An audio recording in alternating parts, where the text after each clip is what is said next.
família, os familiares da vítima, do réu. A presença de vocês aqui faz diferença. Faz a diferença, sabe por quê? Não estou aqui para endiabrar, encapetar vítima. Aqui não precisamos disso. Conforme disse, conforme imaginou o Ministério Público. Nós estamos aqui para dar defesa a quem até a presente data não teve. E a presença de vocês demonstra que esses meninos não são besta-feira, igual quer fazer crer o Ministério Público, igual quer fazer crer o policial mendaz e mentiroso. E quando digo mendaz e mentiroso, porque vamos demonstrar. Senhores da Força de Segurança, vocês são verdadeiros abnegados. Guardem suas casas, mulheres, filhos, não sabendo se voltam. Tudo isso para salvaguardar a nós todos. São verdadeiros heróis. Obrigado por estarem aqui. Senhor Vanderlei,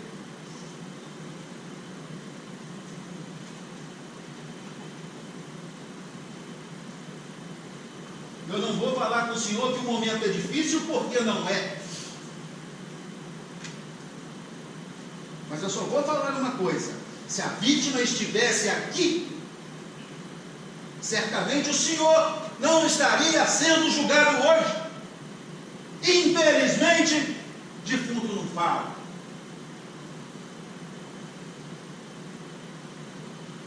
Mas vamos caminhando gradativamente para buscar a liberdade. Vamos deixar claro aqui hoje que a presunção é de inocência e não é de culpabilidade. Obrigado por confiar em meu trabalho. Extensivo também ao senhor.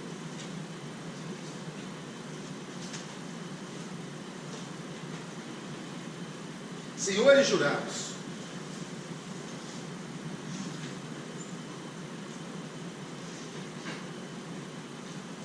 qualquer julgamento, sem sombra de dúvidas, é uma responsabilidade muito grande, imensa. Qualquer julgamento, temos partir do pressuposto de que a presunção é de inocência, que o dever de provar é do Ministério Público e que qualquer um de nós ou de nossos entes queridos poderá estar sentado aqui no dia de amanhã. E o que mais me entristece, eu caminho para 18 anos de formado. Eu, há 3 anos, dedico a minha vida ao Tribunal do Júri. Ontem estávamos perto de Belo Horizonte, fazendo o júri. E a experiência, excelências, faz muita diferença. Quando digo experiência, sabe de que eu estou falando? Que o discurso do Ministério Público é sempre o mesmo. É sempre o mesmo. Quando não tem prova, peço absolvição. Pede não. Pede não. De forma nenhuma. Escutei aqui hoje só mi. Cidadão de bem, trabalhou na Rede Record, cidadão de bem, com família constituída, em dado momento, teve uma infelicidade. Todos nós, excelências, estamos sujeitos a isso.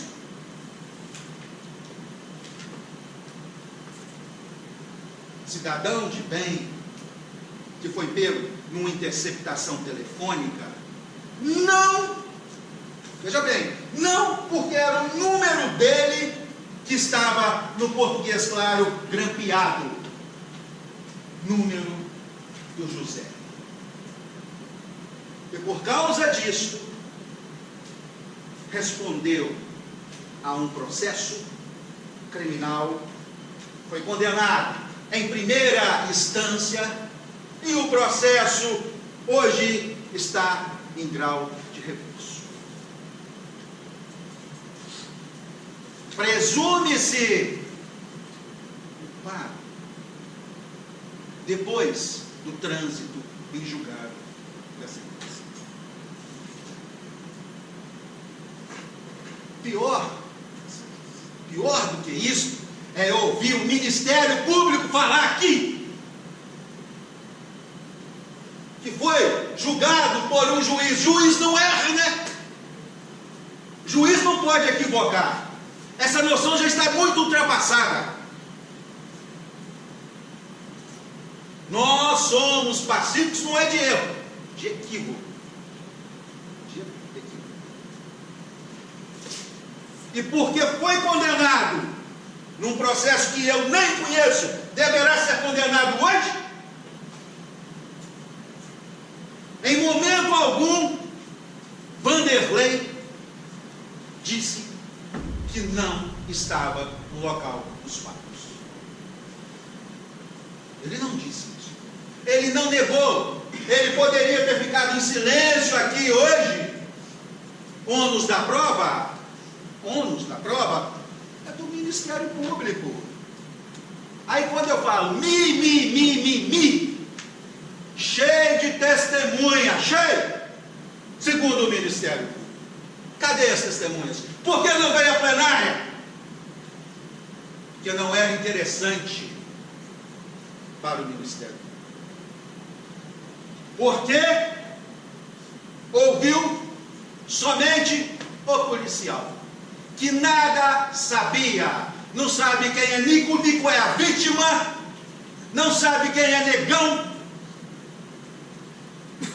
a pessoa que Carlos estava atrás dela, não sabe de nada, só sabe apontar o dedo para esse infeliz.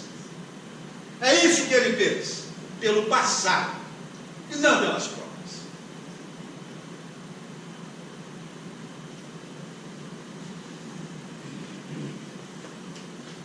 Há muita diferença, excelências, do pedido de justiça e a intenção de ser justiceiro.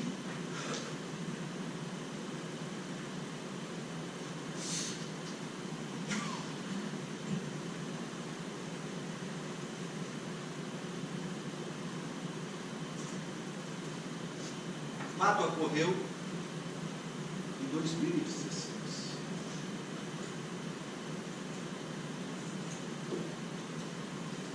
Só veio aqui na plenária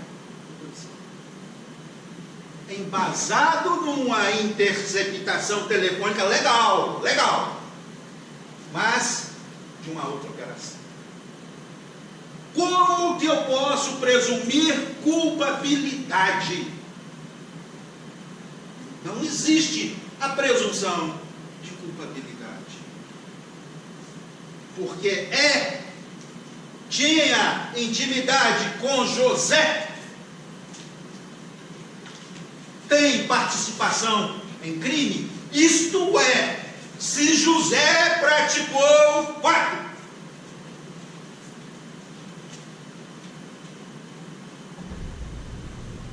Não cabe a mim fazer a defesa de José, cabe aos nobres colegas.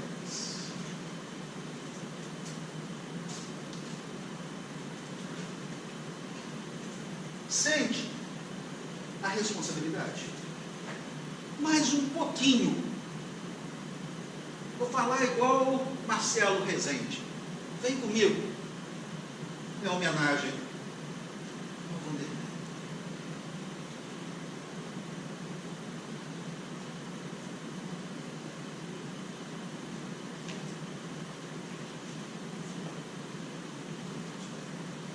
Que Vanderlei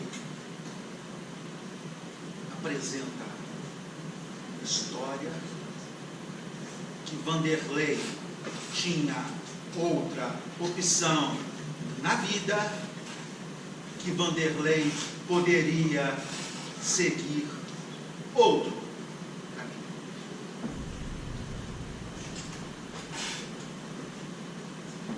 Agora,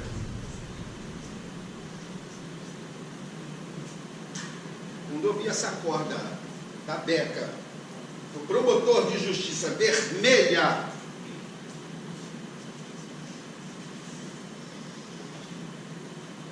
eu pensei, sangue.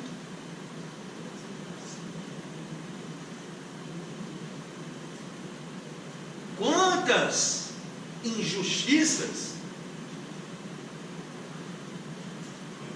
os tribunais do júri não cometeu em nosso país. Na maioria das vezes, sabe por quê? Porque acreditam piamente no ponto de vista da acusação, que por várias vezes falou aqui, eu penso, eu acho, eu acredito, mas não fala que eu provo. Lê depoimento de base inquisitorial que interessa somente a acusação. Os outros, jogando de lado, vamos colocar agora, isso aqui não interessa.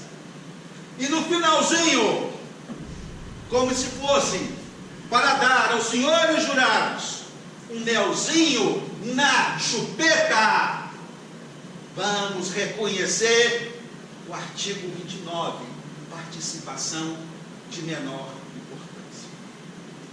A pena, segundo o Ministério Público, se condenado a 12 anos, não vai ficar todo esse tempo. Não vai ficar, excelências, mas vai ter que cumprir.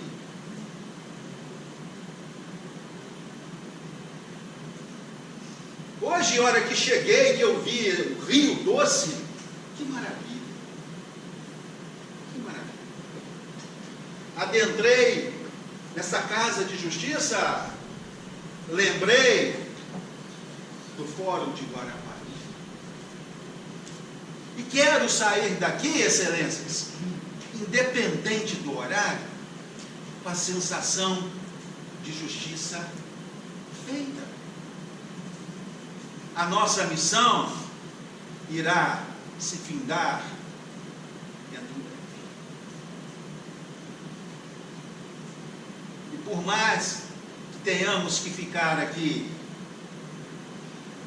3 horas, 4 horas, a mais do que já estamos, não vai ser nada face ao período de pena que terá que cumprir Vanderlei. Por quê? Porque um policial falou.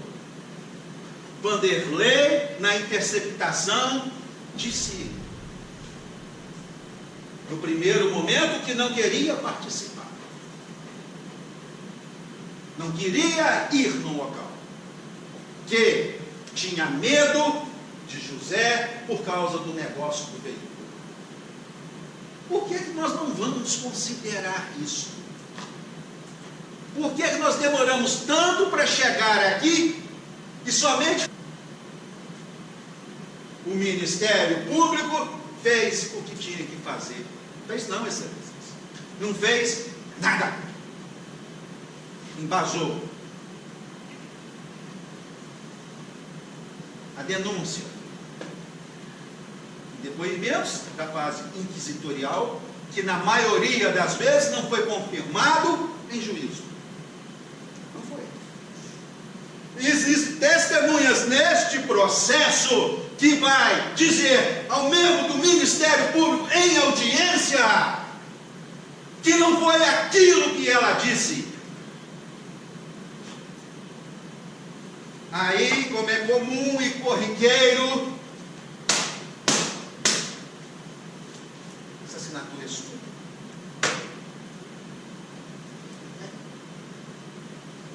É sim. Mas porque a assinatura é da testemunha, quer dizer que ela disse aquilo ali? Que está escrito? Nós temos, como cidadão de bem, que acreditar. Aí o doutor está lá, prestou o depoimento, o delegado vira, assina para mim. Vai, você vai. Vai. Simplesmente assina.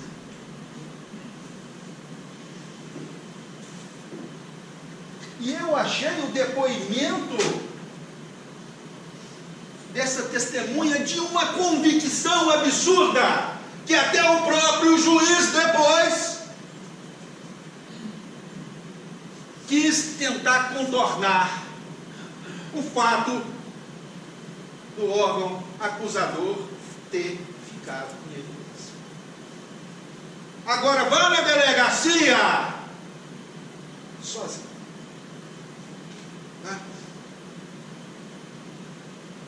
Veja como serão tratados com gentileza.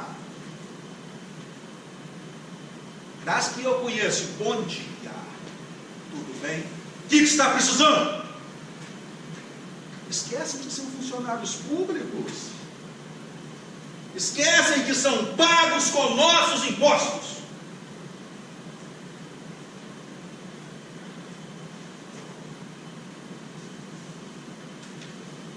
Vejam o aparato estatal que tem o Ministério Público, gente. Vejam o poder que ostenta este órgão.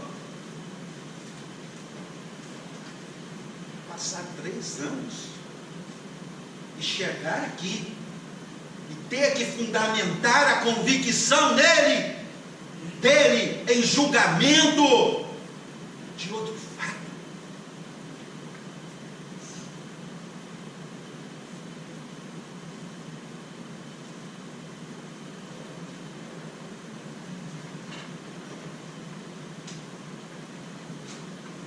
Não é passar a mão na cabeça de Vanderlei, não. Quero, excelências, que prove o dolo, a vontade, a intenção. Não o achar, o imaginar, o pensar, aí fica muito fácil. Se vossas excelências condenarem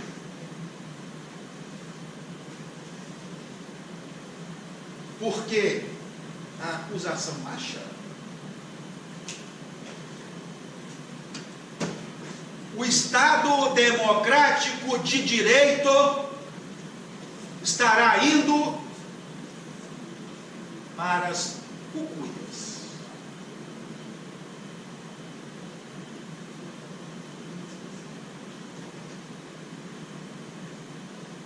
Para a absolvição é preciso dúvida. Para a condenação é preciso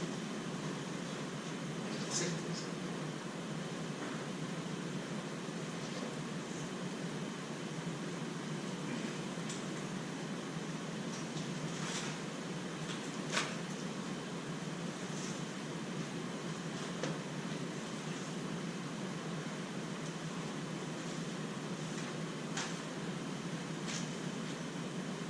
Lembra? Disse o Ministério Público que Vanderlei tinha que saber dos antecedentes de José. Lembram disso? Doutora, de agora em diante, faça o seguinte: se aquela moça que está lá atrás quiser lhe cumprimentar, quiser trocar uma ideia com Vossa Excelência, pede os antecedentes criminais. Olha o mundo que vive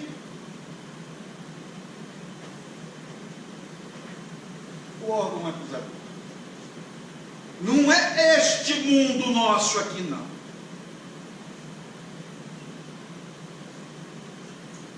É algo imaginário. Doutor, vou poder conversar com o senhor, não sei o que antecedentes, leva a mão. E porque tem antecedentes, deverá ser condenado um fato que não tem prova.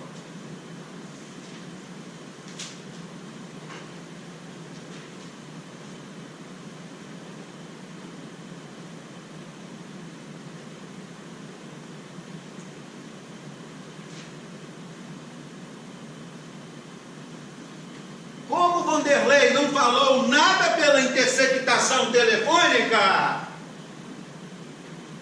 e não tinha nada além para falar,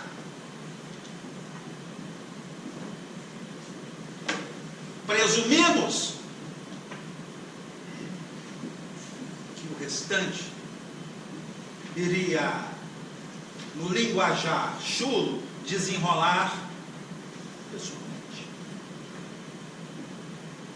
Existiu o desenrolo? Existiu. Existiu a intenção de comprar substância entorpecente? Existiu. Existiu a intenção de matar alguém? De novo,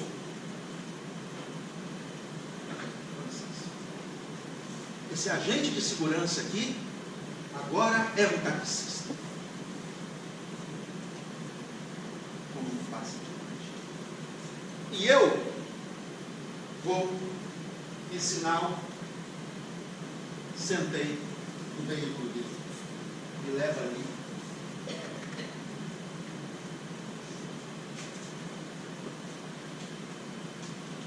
Já conhecia ele anteriormente.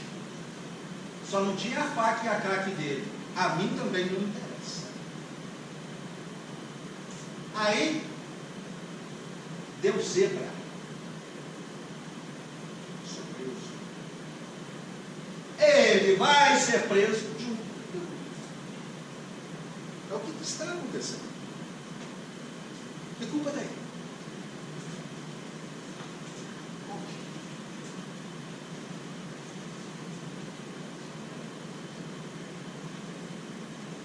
Foi condenado numa operação anterior, sem o trânsito em julgado.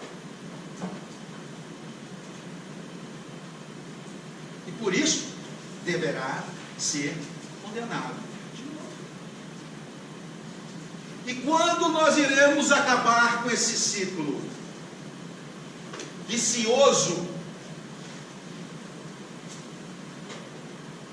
Quando nós iremos ter a noção de que o problema nosso, brasileiro, não é resolvido com punitivismo, que um problema maior nosso é o descaso dos homens públicos, dessa casta que se diz chamar política.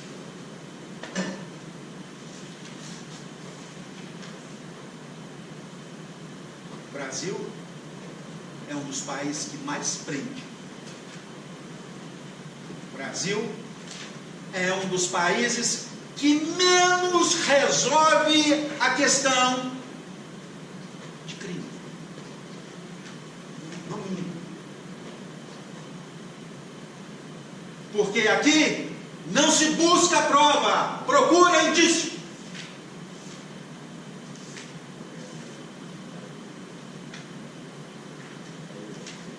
E não raras vezes, quando não tem indícios, procura culpado. Sem prova. Com antecedentes.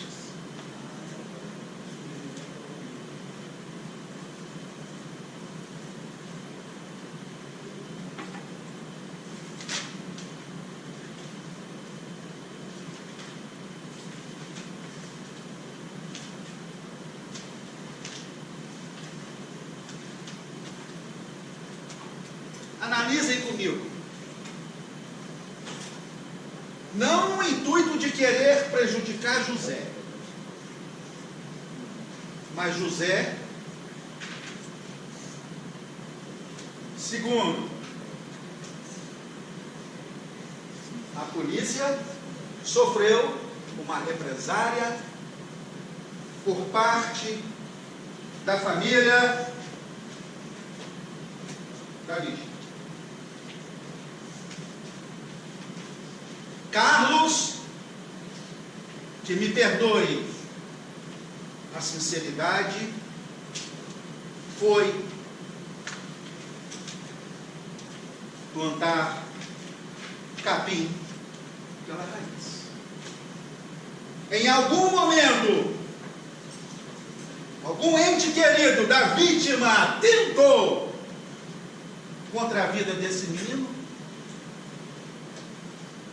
E se é para presumir, vamos presumir a inocência. Não foi posto isso. Ninguém tentou contra a vida dele. Tem o carro, excelências, tem.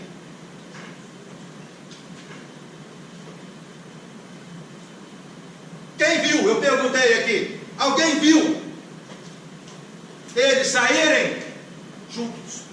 Por que eu não vou acreditar em Vanderlei, que disse que não ficou? E foi embora junto com José. Imagina Vanderlei, uma pessoa que tinha uma notoriedade,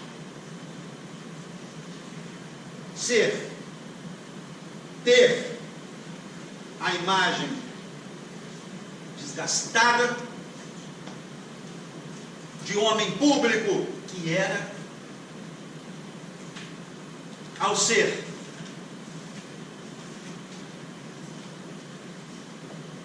localizado lá naquele antro em busca de drogas.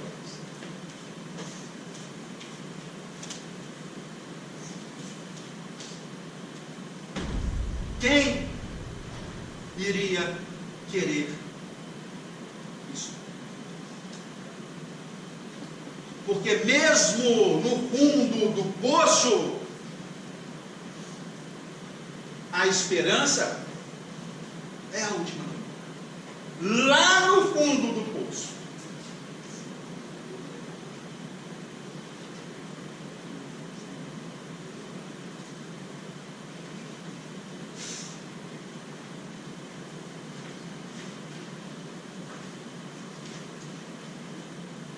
Existe um artigo 156 do Código de Processo Penal que diz que para fundamentar uma condenação, as provas têm que ser judicializadas. Não se pode condenar com base em inquérito. E a bem da verdade, excelências, sabe para que serve o inquérito? Somente para embasar denúncia. Aquilo que foi colacionado no inquérito, se não passar pelo contraditório, tem valor nenhum. Aí eu me pego aqui em Colatina,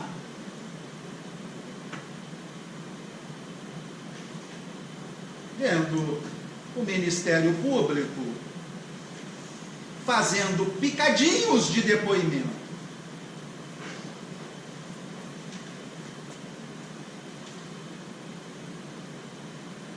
Excelências, transparência. O processo está aí.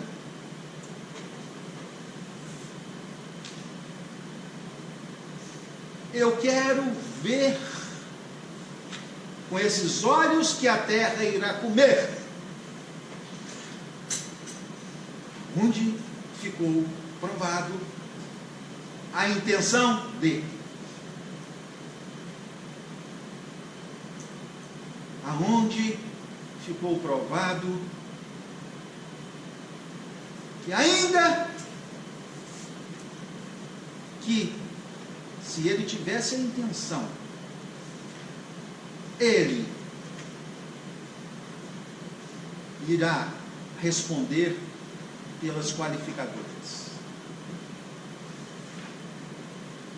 O policial disse aqui que o tiro foi a queima-roupa.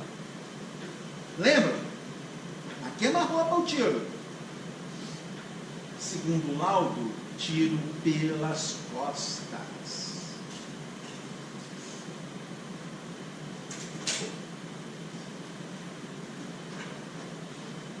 Percebe?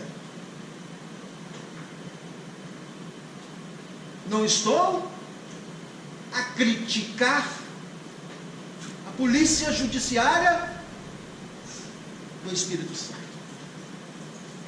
Estou a questionar 12, 14 anos. Duas qualificadoras é o que está sujeito este rapaz. Por um processo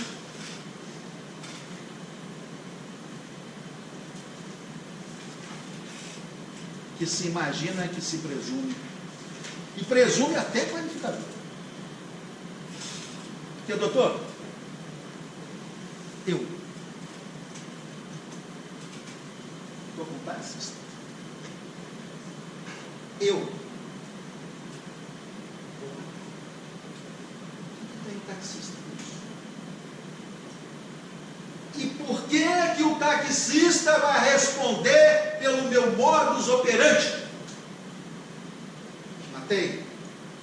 Índice de crueldade, surpresa.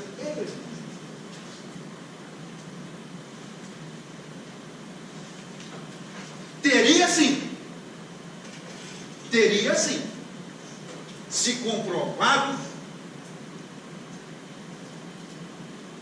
que soubesse a intenção.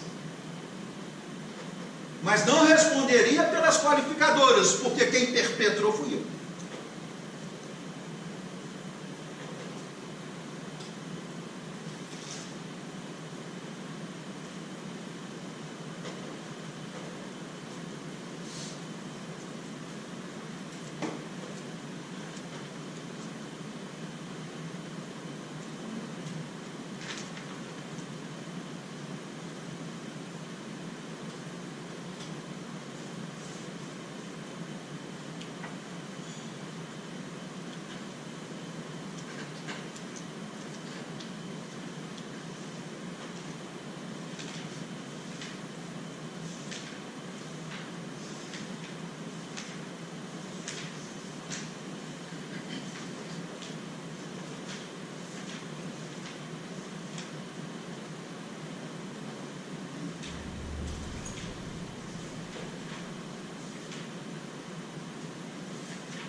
Só um minuto, queríamos assistir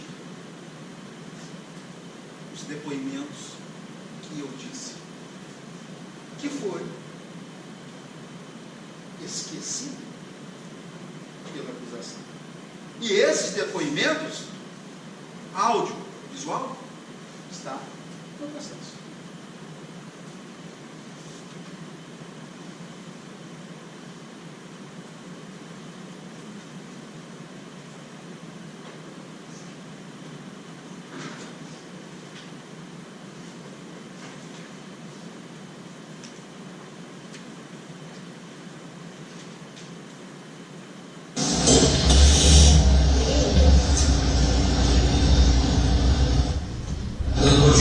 Passo a oitiva de Larissa Pereira da Silva. Boa tarde, Larissa. Boa tarde.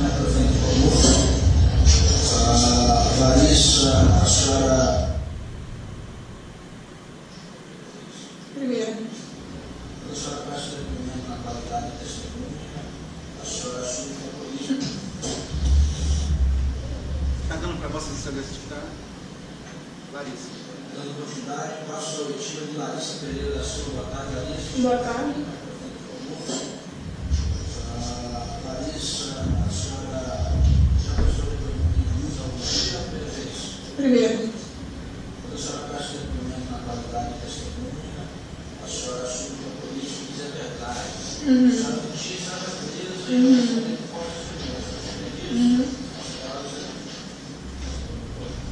Boa tarde. Boa tarde.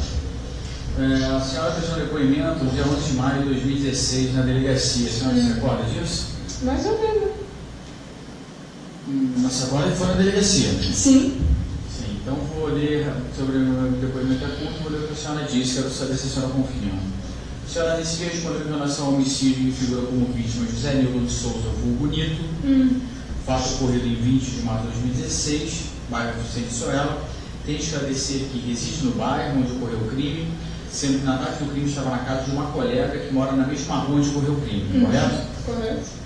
Que em determinado momento em que estavam na frente da casa parou um veículo de cor vermelha, não sabendo informar a marca e modelo, sendo que o rapaz que estava no carona perguntou se achava maconha, foi respondendo ao mesmo que ninguém sabia onde poderia encontrar tal droga, correto? Não.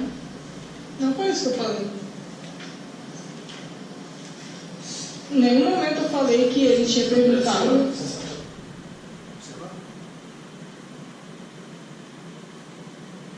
Em nenhum momento ela falou isso.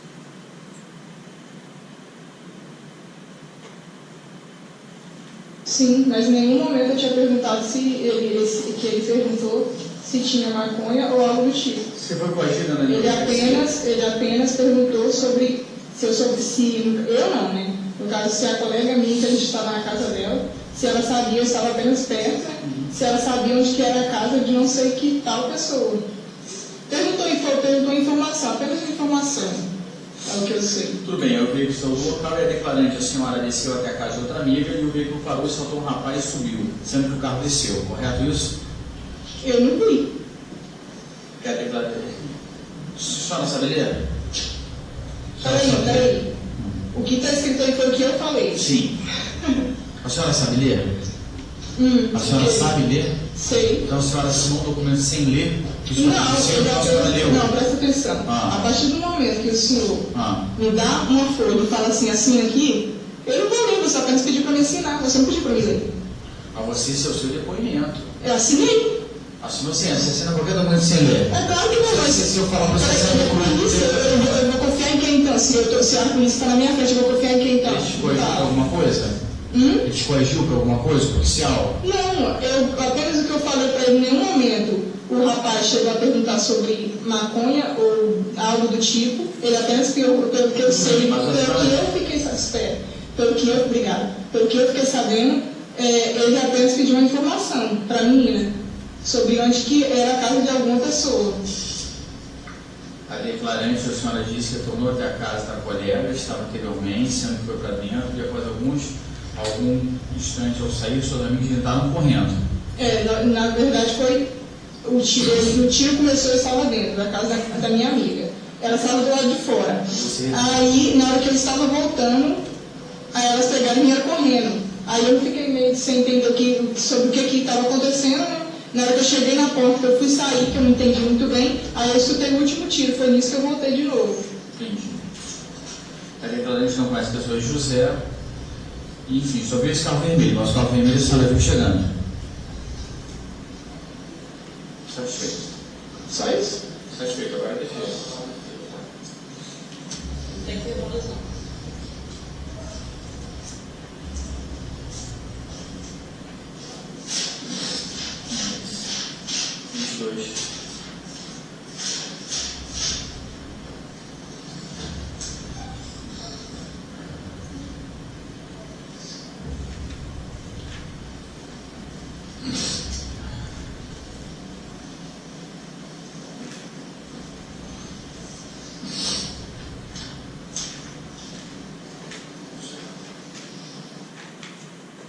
Vamos para o próximo.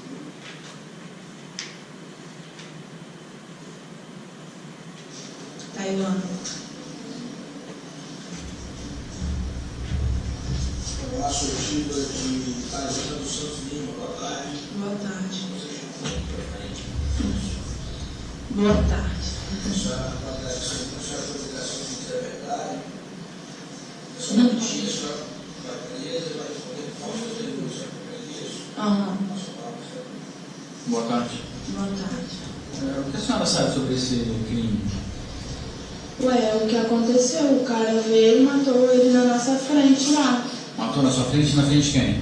Na minha, da sobrinha dele, da irmã dele, do sobrinho dele de 4 anos e da namorada dele. Namorada dele que nem chegou a ver? Você viu quem foi que acertou? Senhora, menino. Ó, eu vi, só não conheço. Não conhece as pessoas. Não, o cara que atirou, não. Mas...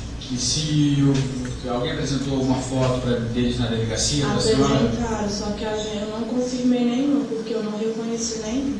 Por que não reconheceu? Porque pra mim não era aqueles. Na minha visão, porque foi uma coisa assim muito rápida. O cara tava de boné, tinha uma tatuagem do lado, é isso que a gente conseguiu enxergar. Agora, nós vamos assim direitinho, eu não. E se fosse feito reconhecimento de uma sala secreta, a senhora conseguiria identificar se foram eles? Ah, não, porque já tem um ano já. Como que lembro do rosto da pessoa assim durante o já um acontecido que já tem um ano? Mas como foi a dinâmica do fato? A senhora sabe? Como aconteceu o fato? Com as suas palavras? Ué, Onde no local? Vocês estavam onde? eu tinha acabado de chegar com a sobrinha dele, da minha casa. A gente sentamos na porta. Aí desceu um carro vermelho e perguntou o negócio a ele. Aí ele foi descer, o carro continuou descendo. Aí depois nisso veio o menino a pé e perguntou o negócio a ele, chamou ele. Primeiro ele perguntou lá onde que morava o negão. Aí respondeu que não sabia. Aí ele foi, tirou o carro da onde estava, botou na frente da casa da irmã dele e entrou pra dentro. Aí o menino subiu novamente e chamou ele. Aí nisso que ele chamou ele, foi e perguntou o negócio a ele, ele falou assim que não sabia. Foi porque eu entendi, da última palavra que eu entendi dele, ele falou, não sei. E virou as costas, nisso que ele virou as costas, o cara sentou assim, não tiro nele. Eles eram envolvidos com tráfico de drogas? Não. A vítima nunca tinha sido envolvida? Não, já foi, mas agora ele não estava, ele estava No momento do fato trabalhando. não era? Não era. Poderia ser uma rixa antiga, a prática do crime, a motivação? Eu não sei, porque eu conheci eles agora. Antigamente não, porque eles moravam não sei aonde. Aí eu conheci eles porque eles mudaram ali pro Suelo. E ali as casinhas tem só, sim, vai fazer 5 anos só de casinha. Aí eu passei a conhecer eles lá. Satisfeito. Agora a vida pessoal.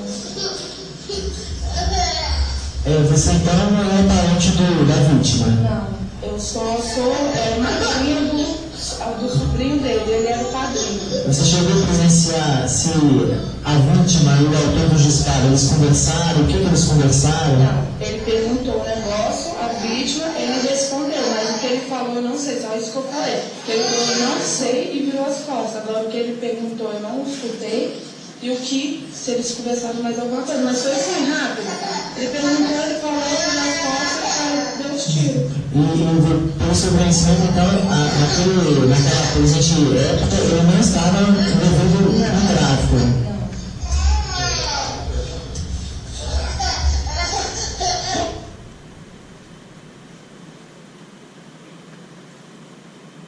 Tem mais.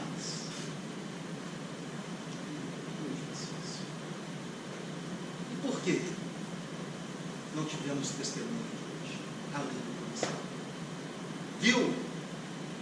Viram que o último depoimento de uma vítima presencial que não ouviu o que Carlos disse, a vítima, ela somente visualizou que o tiro foi pelas costas, e a polícia que hoje diz que o tiro foi pela frente de que na roupa.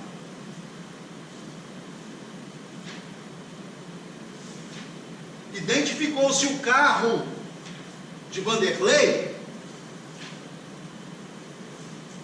por uma interceptação, e ele nunca negou que o carro foi dele. Mas ninguém é obrigado a fazer prova contra si mesmo.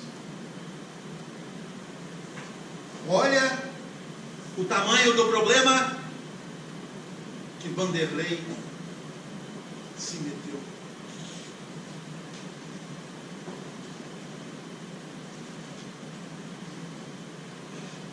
E por ter vendido o carro,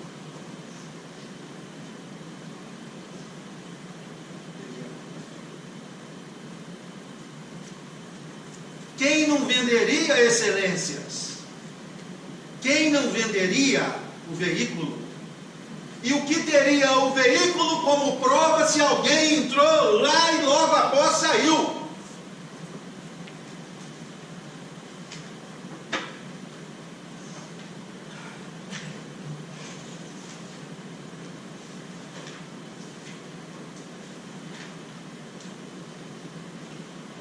O veículo, mesmo vendido, é fácil de identificar, tanto é que chegaram no veículo. Tem placa. Por que não apreenderam o veículo para fazer exame complementar? O veículo podia estar com terceiras pessoas. Por que não iria achar nada no veículo? A morte não foi no veículo. Não havia sangue no veículo. De que interessaria esse veículo? Nada.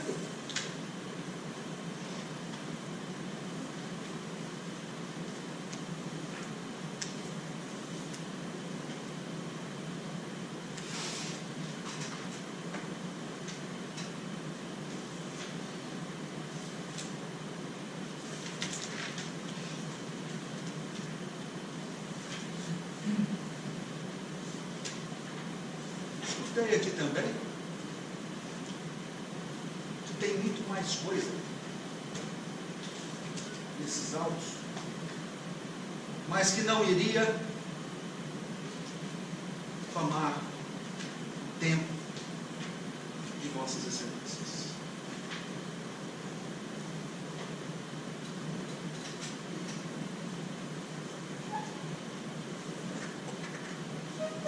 Usarei, excelência, de todo o tempo possível. Não podemos abreviar. Não podemos usar de meias verdades. Não existe. Ou é ou não é. Ou confirma ou não. Ou prova ou não. E a gente vê o processo crescer, o processo agigantar, o processo pesar 1 tonelada.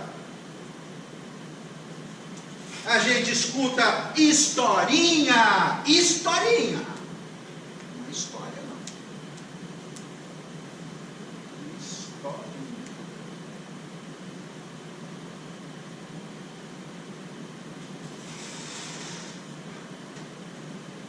E 14 anos nas costas de Vanderlei. Não tem problema. Sabe por quê? Os crentes. E abre os parênteses para os descrentes. Lei, és tu a imagem da sapiência, fria por demais calculista. Não sabendo acompanhar a orquestra sinfônica jurídica, por não ter em mãos a partitura da inviolável soberania. regida pelo sublime e inquestionável tribunal de Deus. Lei, mas comparada à morte desde os Césares, tem matado inocentes, não só a Jesus Cristo, como também a todos os filhos seu. Lei, quem és? Até daqui, ó. Doutor, à vontade.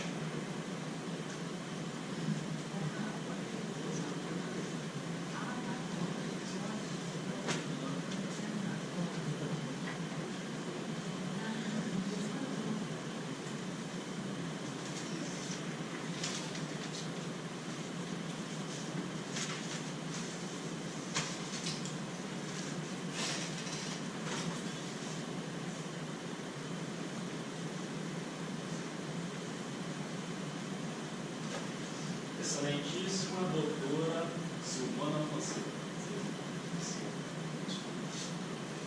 é um prazer estar trabalhando a primeira vez com Vossa Excelência,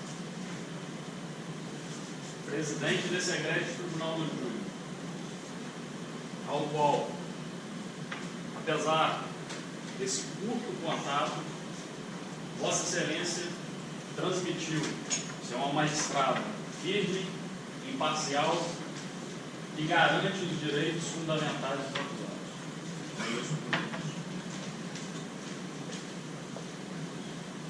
Excelentíssimo doutor Marcelo Vitor, ilustre promotor que ornamenta e abrilhanta a tribuna acusatória. Como já disse o doutor Carlos Hernandes, utilizou muito bem das quase 2 horas e meia de sua explanação. Muito bem utilizado, friso bem isso. Tentou fazer as águas do rio retrocederem à nascente, mas tem fé em Deus e não vai obter isso. Tem os meus mais sinceros cumprimentos. Os nobres colegas da banca da defesa, tem um prazer inenarrável de estar cerrando fileiras com profissionais de mais alto grau, como Vossa Excelência. Como diria Rui Barbosa, está entrincheirado junto da defesa, representando os interesses do réu. Aos serventuários da Justiça, ao qual, sem Vossas Excelências, os trabalhos aqui não seriam possíveis hoje. Tenho meus cumprimentos. Aos agentes de segurança pública, policiais militares, rendo-lhes minhas homenagens, como já disse o doutor Carlos, verdadeiros abnegados. Aos réus aqui, também tenho os meus cumprimentos. Em especial, te digo, José Antônio, que aqui eu vou fazer aqui tudo que o direito brasileiro permitir para assim fazer a verdadeira justiça. Isso eu te digo, isso eu me comprometo.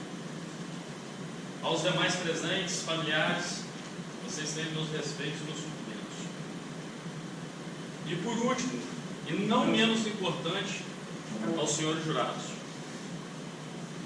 Vossas Excelências aqui hoje têm uma missão árdua e difícil. Como já foi dito aqui, tanto pelo ilustre representante do Ministério Público, quanto pelo Dr. Carlos, a missão de julgar 2 de seus semelhantes. Acredito que não é nenhum eufemismo eu dizer que Vossas Excelências aqui hoje são a engrenagem mais importante desse egrégio tribunal. Vossas Excelências, ao final, vão proferir um deciso condenatório ou absolutório que vão decidir sobre a vida dos pares de Vossas Excelências. Eu fiquei na dúvida se eu iria trazer, porque a robustez probatória, diga-se de passagem, a robustez da falta de provas e dos equívocos aqui no processo, me impediam de trazer um caso, porque iria tomar tempo, porque eu tenho que dividir com o meu nobre colega ali também a palavra, porque ele vai trazer muitas provas para comprovar tudo aquilo que a gente está alegando. Mas eu não podia me furtar depois das palavras do ilustre representante do Ministério Público, muito perspicaz, e trouxe certas confusões para quem não é da área jurídica.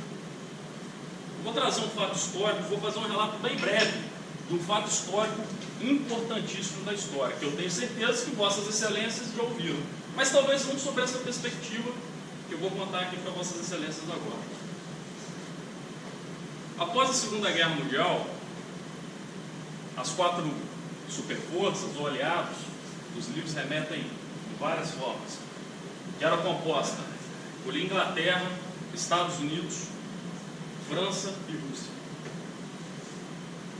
Essas 4 superforças, quando se findou a Segunda Guerra Mundial, Hitler se suicidou.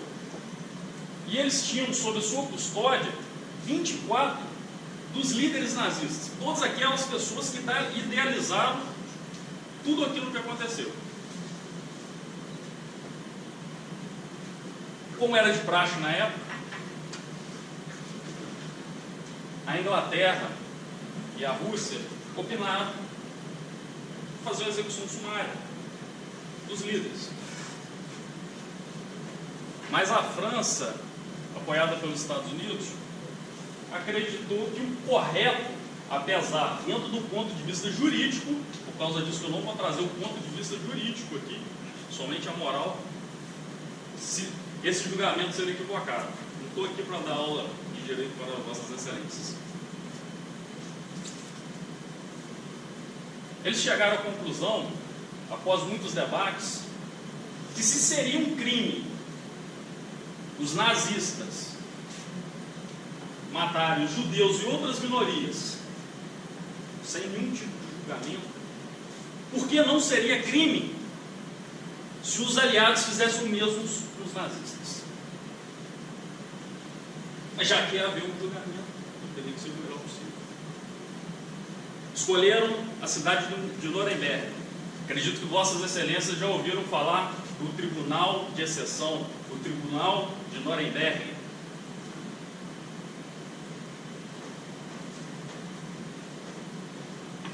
Escolheram minuciosamente até mesmo o local. As mentes mais brilhantes da esfera jurídica estavam trabalhando nesse caso. Escolheram o Palácio da Justiça, onde Hitler assinou os principais tratados que segregaram os direitos fundamentais dos judeus e também de outras minorias. Então assim se fez. Foi designado como promotor-chefe o promotor, que não era promotor, é acima do promotor, o procurador da Suprema Corte Americana, Robert Jackson. Todas essas informações que eu estou passando aqui para Vossas Excelências podem conferir na internet ou nos livros de história. Não estou aqui para aumentar nada.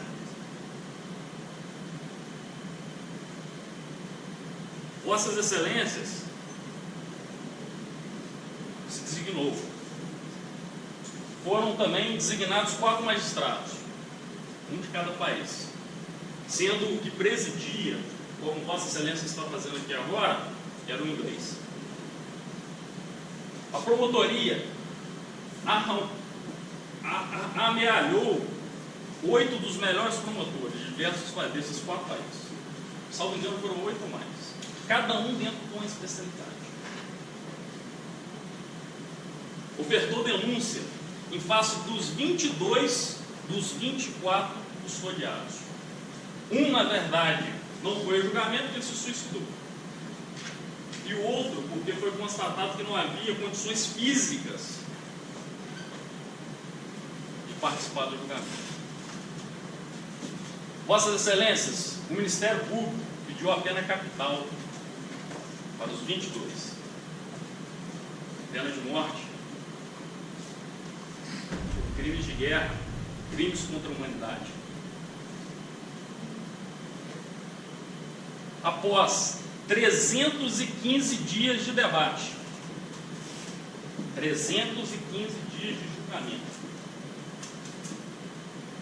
os magistrados chegaram ao tecido.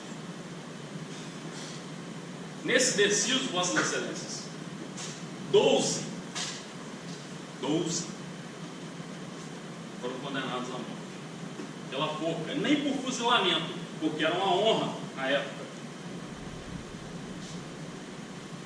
7 foram condenados a penas mais diversas.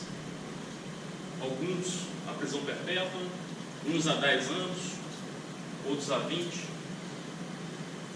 Mas pasmem, Vossas Excelências, pasmem, 3 foram absolvidos por falta de provas. Na sentença dos magistrados, eles disseram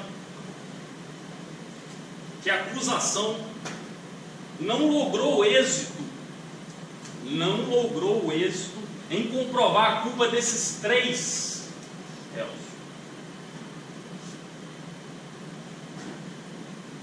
E a situação era mais fácil, Vossas Excelências, porque os alemães, consequentemente alguns nazistas, eles eram considerados um povo extremamente organizado. Por isso eles documentavam tudo aquilo que eles iriam fazer e os que eles faziam. Então o Ministério Público não teve muito trabalho, não.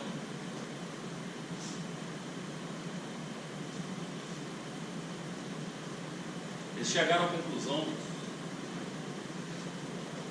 que, diante, como o Ministério Público não tinha logrado êxito em comprovar a culpa desses 3 réus, eles aplicaram o tão sonhado princípio, o tão falado princípio que já vem quase milenar, do princípio do indúbio pro réu. O que significa isso, Vossas Excelências? Na dúvida, a dúvida se impera em favor do réu.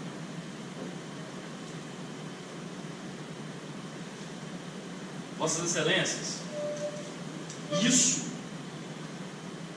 são características de um Estado democrático de direito. É aquilo que é aplicado aqui no Brasil e em diversos outros países do mundo. E também não é uma característica somente do direito penal. Na esfera civil, 3 horas da manhã. Mas eu não poderia furtar, não sobre o meu interesse, mas sobre o interesse dos réus que estão aqui presentes, de não demonstrar paulatinamente todas as possíveis dúvidas razoáveis. Mas nós vamos mostrar. A primeira delas, Vossas Excelências, igual foi dito pelo Dr. Carlos, sabe por que existe esse procedimento aqui? Porque as pessoas se equivocam. Em fase inquisitorial, não é garantido contraditória com a defesa. Aquilo que o delegado concluir, aquilo ali mesmo. E sabe por que isso não pode ser assim? O nobre colega ele vai explicar posteriormente. Aquilo que foi deflagrado por um ministro do STF, no seu equívoco.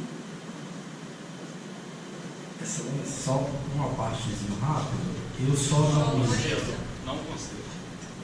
Eu tenho 2 horas e meia. Sobre a autorização da juíza aqui, eu vou falar que é um direito nosso de a parte previsto na lei.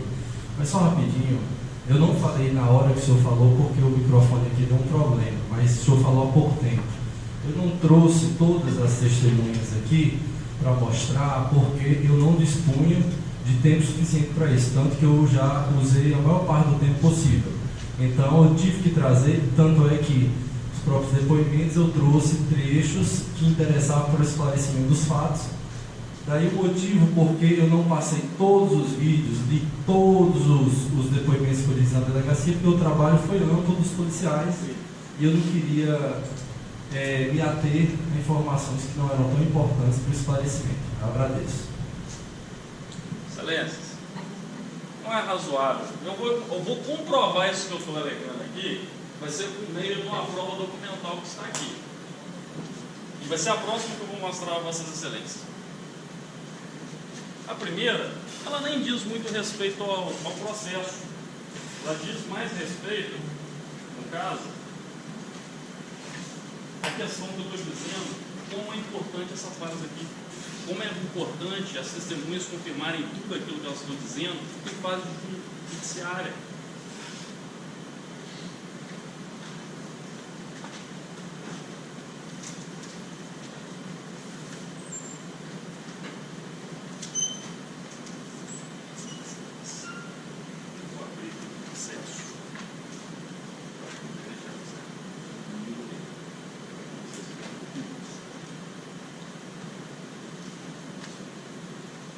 Vossa Excelência me permite,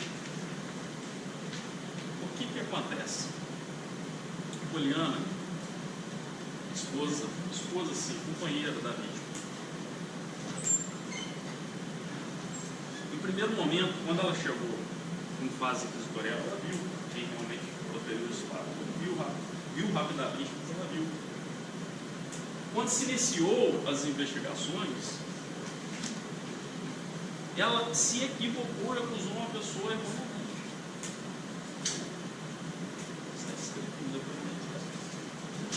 Se não houvesse outras testemunhas, talvez, esse senhor aqui, ó, por ele ter antecedentes criminais também, estaria sentado junto com os acusados ali. Ou os acusados não estariam ali e ele que estaria no lugar deles. Se não houvesse outras testemunhas. Imagina uma situação onde que não houvesse outras testemunhas. Olha o que ela diz aqui, ó. Que a declarante é apresentada a fotografia, podendo afirmar com toda certeza e sem sombra de nenhuma dúvida que foi o mesmo rapaz que indagou da declarante momentos antes do crime que executou José Nilton Junito. Quem que é o rapaz aqui, ó? Alcir Gomes Ribeiro.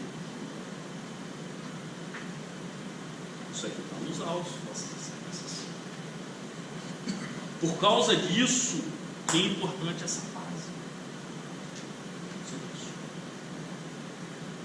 Agora, Vossas Excelências, eu vou trazer um outro ponto. Se o Ministério Público não fosse parte, ele trouxe um policial que disse aquilo que convinha. Sabe por que eu gosto do depoimento de policial? Porque eles têm fé pública.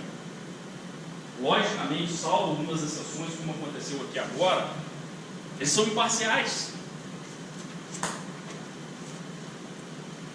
Vossas Excelências não sabem que quem investigou, quem era o policial responsável por capitular todas as escutas, que conhece o procedimento a palmo, tudo o que aconteceu, não é o Almir, é o Claudemir. Eles têm até um nome parecido. O Claudemir. Ele tem um depoimento que não foi mostrado para Vossa Excelência de 49 minutos relatando tudo minuciosamente o que aconteceu. Mas sabe por que ele não veio em plenário? Porque uma escuta que não está presente aqui, eu não sei o porquê, uma transcrição que não está presente aqui, onde que, tecnicamente falando, e ele falou isso sem intenção com Vossas Excelências, porque o processo que estava sendo apurado era o processo por tráfico. O processo por tráfico. Então não tinha nenhuma intenção, ele não era parte, ele é realmente, de fato, uma testemunha neutra. Ele disse que, não estou aqui falando não, o nobre colega vai mostrar para Vossas Excelências, no vídeo que está presente aqui também, no processo, onde ele diz que tem uma conversa telefônica entre José Antônio, meu cliente, e o rapaz, Carlos Estelita, onde que José Antônio pergunta para ele: o que aconteceu?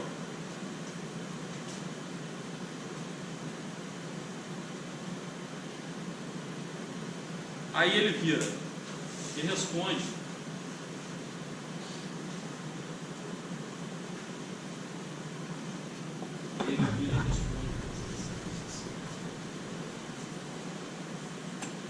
que a vítima,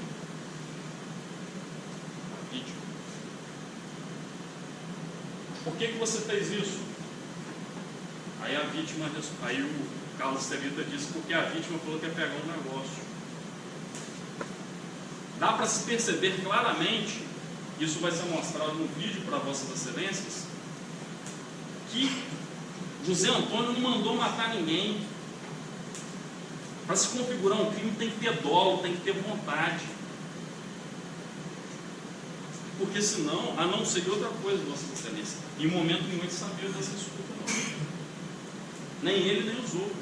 Essa operação deflagrou, prendeu quase, acho que foi investigado mais de 25 pessoas. Ele relata quem era o perigoso, quem matava, e não era capuz-levita, não. O policial fala que quem matava, na verdade, tinha que pedir permissão no tal de Hugo, e quem executava no tal de alemão. Hugo alemão, que foi até suspeito da morte, de ser partícipe da morte do rapaz chamado Juan, que deflagrou essa operação. Mas isso, Vossa Excelência, eu não preciso que vocês acreditem em mim. Está aqui. E o documento importante, que está aqui, ó, que eu fiz questão de marcar,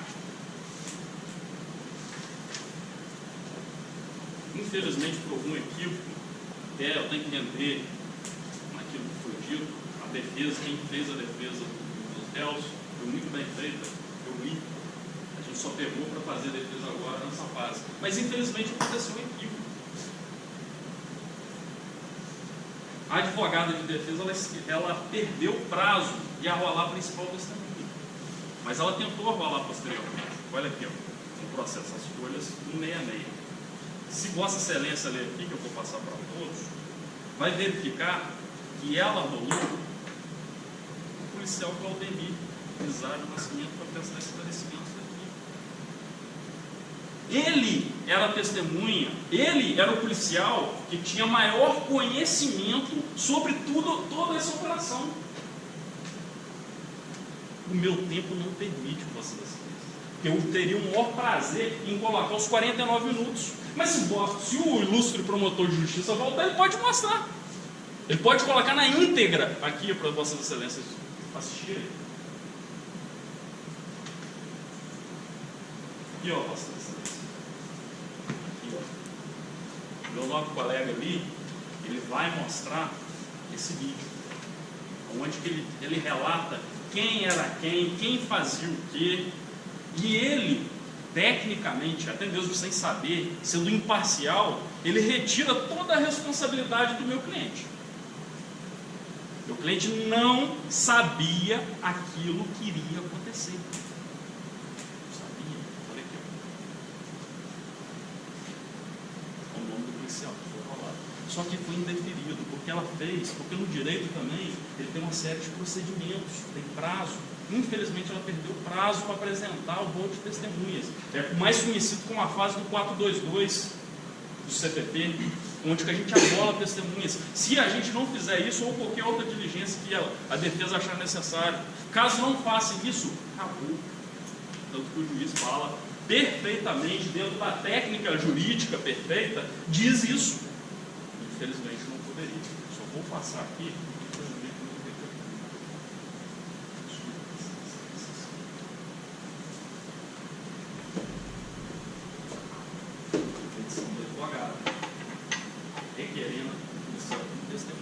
Que era para ele estar em plenário aqui. Agora a pergunta que eu faço a Vossas Excelências: por que o Ministério Público, já que queria esclarecer, só rolou um testemunho policial?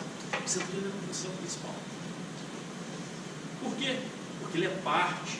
Ele está aqui para tentar provar a tese dele. Não julgo ele por isso, não. O direito é formado assim. Agora, dizer que, na verdade, tudo, ele só disse aquilo que realmente importa, não. Ele disse aquilo que importa para a acusação. Por causa disso que existe o outro lado. Por causa disso que a gente está exercendo aqui a plenitude de defesa. Vossas Excelências, essa questão de mostrar. O policial civil está rolado pelo advogado. Só que foi intempestivo. Você está no processo, não é mentira, não.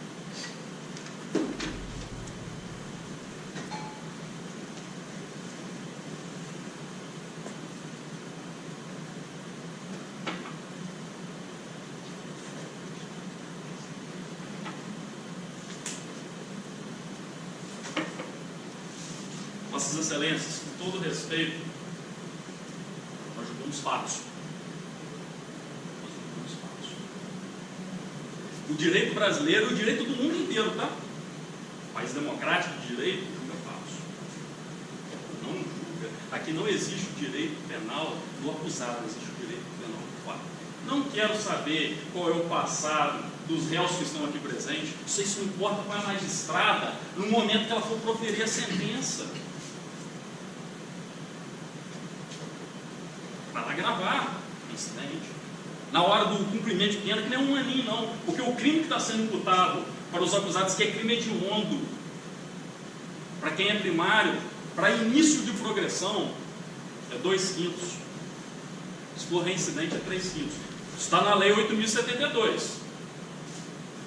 Não estou tirando também nada do nada não, está na lei 8.072, a lei de crimes hediondos. Tá? Não é crime comum aqui não, crime hediondo. Homicídio qualificado é crime hediondo, não está sendo imputado aos acusados ali. Aqui não existe o direito penal do autor, existe o direito penal do fato. Sabe o que nós analisamos aqui?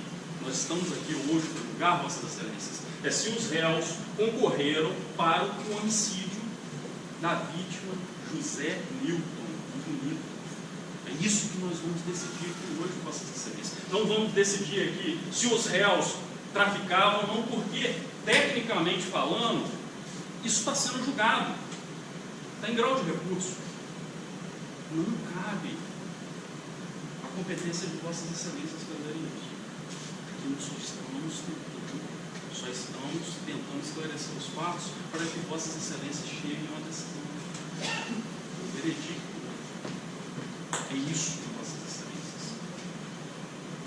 Diante da minha explanação, vou até antecipar as provas que o meu nobre colega vai apresentar aqui.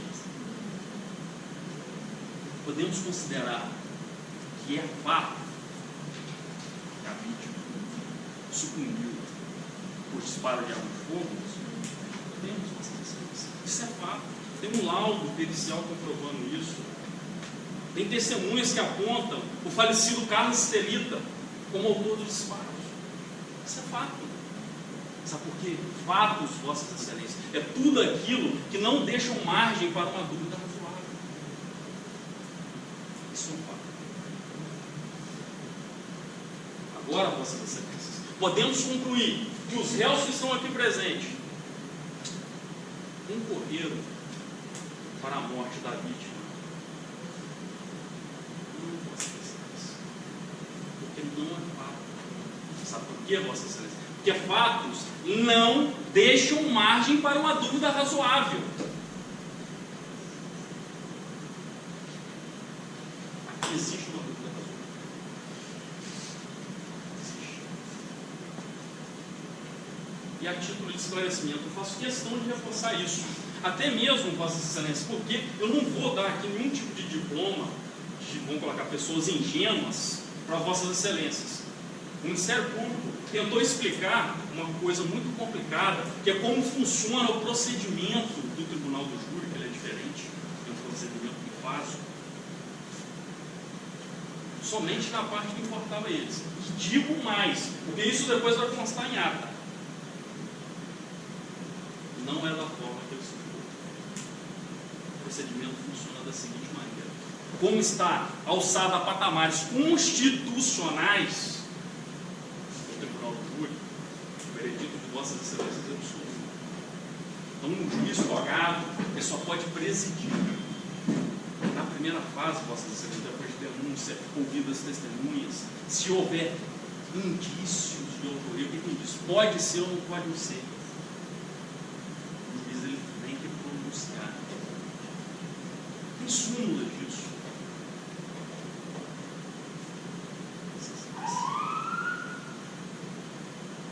Somente isso, Vossas Excelências. Súmula.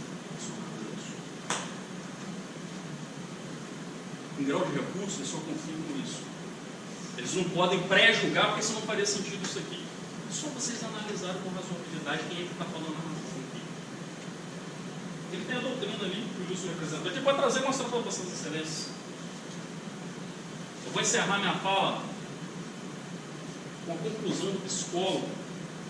Depois que eu acho o nome dele aqui, que eu fiz uma pesquisa rápida, eu não ia trazer esse caso.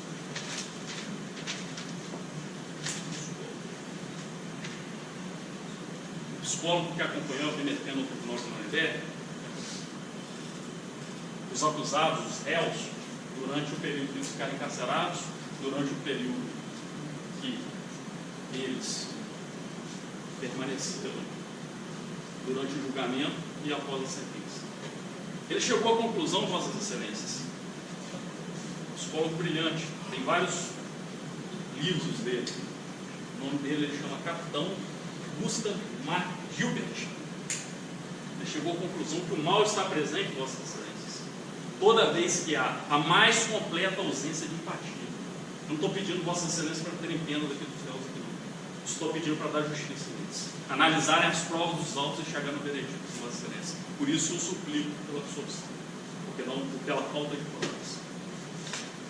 Passo a palavra para o nosso colega. Boa noite. Só tem 25 minutos, tá? Porque a gente tem que descontar. Tem 25 minutos só, porque tem que descontar a parte. Tá? Excelentíssima Magistrada Silvia Fonseca Silva, e ilustríssimo promotor Marcelo Vitor, peço já minhas desculpas, não vou poder me alongar, meu tempo é curto, mas rendo os meus agradecimentos pela recepção na comarca, meus parabéns pelo serviço prestado à sociedade, agradeço aos meus colegas pela companhia que vocês sempre, agradeço aos presentes, e gostaria de me alongar mais e cumprimentá-los da forma que lhes é devida, mas infelizmente o tempo é muito curto. E, ao contrário da promotoria, que alega não ter tido tempo, apesar desse processo ter tanto tempo, eu trabalhei os autos, eu conheço as provas, eu poderia falar para vocês por 3 horas, mas infelizmente eu tenho poucos minutos para lhes entregar a vida desses dois, para vocês decidirem. Então, eu gostaria de trazer para vocês, já de plano, antes de falar qualquer das outras coisas que eu havia preparado, para demonstrar para vocês a quantidade de discrepâncias que há nesse processo, eu vou trazer o depoimento do policial Claudemir, e gostaria só de fazer uma ênfase no fato de que ele foi o responsável pela operação que originou esse processo, conforme o policial falou aqui. Então, se tem alguém que conhece todo o tráfico da região, é esse camarada que não está aqui hoje, conforme o Dr. William já falou, já mencionou.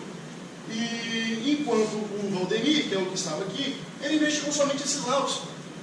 Ele só teve acesso a isso aqui. E ele mesmo, professor, fez Vossas Excelências, se não fosse pelas degravações que quem concedeu para ele foi o Claudemir, eles não teriam nem chegado até aqui.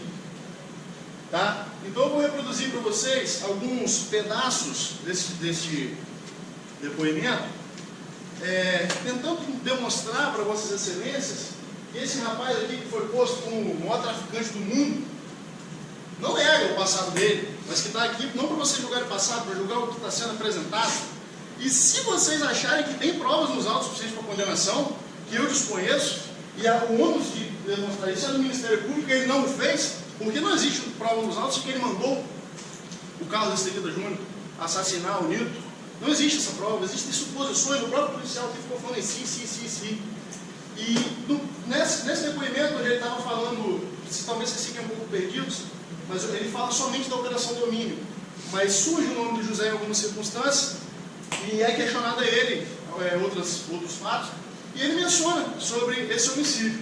Então eu vou reproduzir para Vossa Excelência, peço bastante atenção, porque eu vou ter que reproduzir em curto espaço de tempo, alguns pedaços até relativamente longos, mas eu espero que seja o suficiente para vocês conseguirem captar aquilo que a mensagem que a gente está querendo transmitir.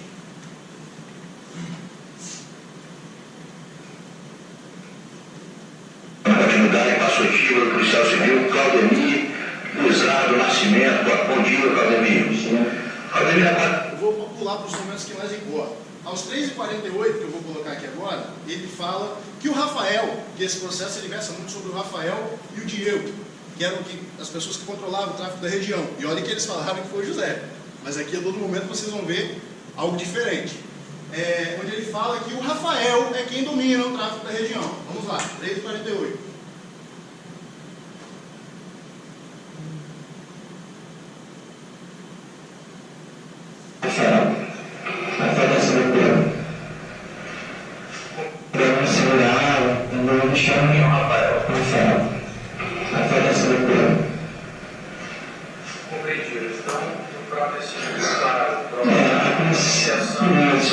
Aí você vai colocar, né? O enxergo do só que não sócio, né? Aí o dinheiro que a gente vai passar agora no tempo, eu falei assim, não enxergo não, umas três, tá?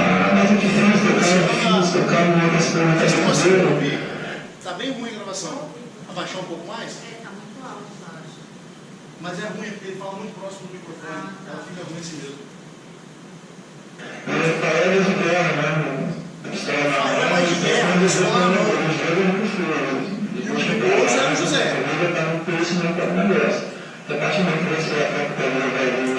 Aos 4 minutos e 14, ele vai falar para vossas excelências justamente o fato de que eles não aceitam mortes dentro das zonas deles, porque atrai polícia. Isso é comum, todo mundo sabe. Que traficante que quer que alguém morra, que crimes aconteçam dentro da sua comunidade, isso atrai polícia. Por qual motivo que se o José fosse mandante de um crime, ele estaria lá? E se ele foi posto como comandante do morro, por qual motivo que ele permaneceria e por qual motivo que ele queria trair a polícia para dentro dos negócios dele? Não tem nexo, não tem lógica, não faz sentido. Vou levar vocês até lá, 4 minutos e 14. Um pouco antes.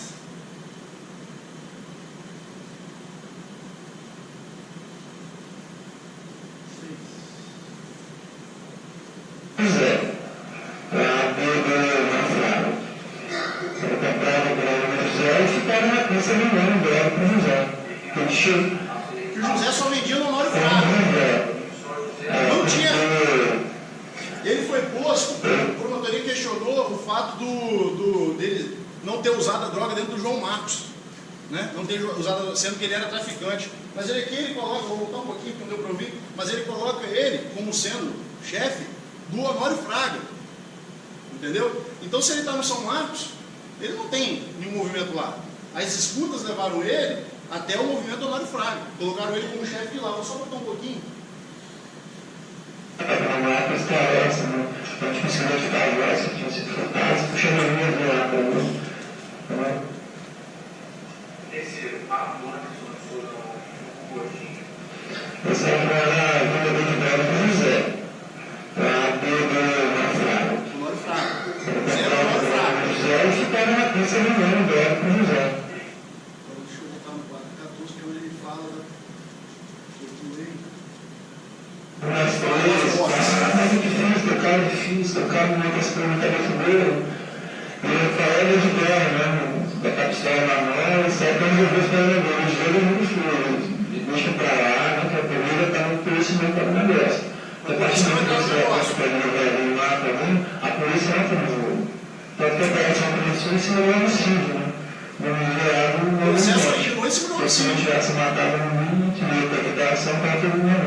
Aos 12h30, eu quero que vocês prestem atenção nessa ligação, aos 12 minutos e 30, olha o que ele fala.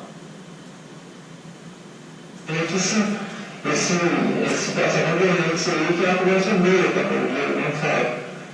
Mas eu bem lembro dessa situação toda eu digo. Eu não falo lá pra gente ter medo, pegar a gente disparado. Foi muito difícil para ele, porque os termos artifícios que são imaginar, ele fala muito pelo telefone.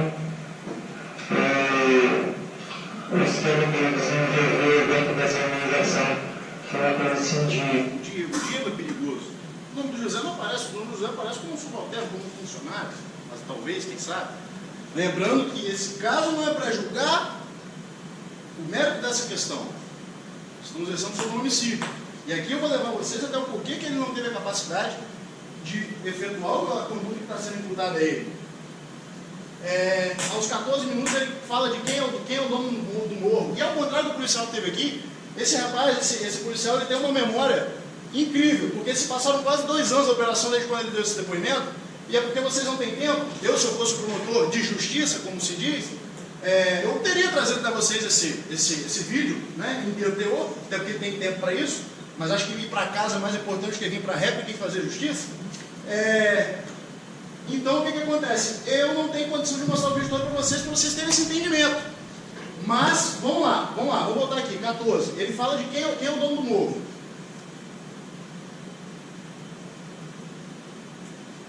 Era que o José vendia no bairro. José vendia? O José tinha dado Honório Fraga de novo. O pessoal de Piatinho achava que era o José, mas o meu não era o José, era o André, que chamavam o Bruno.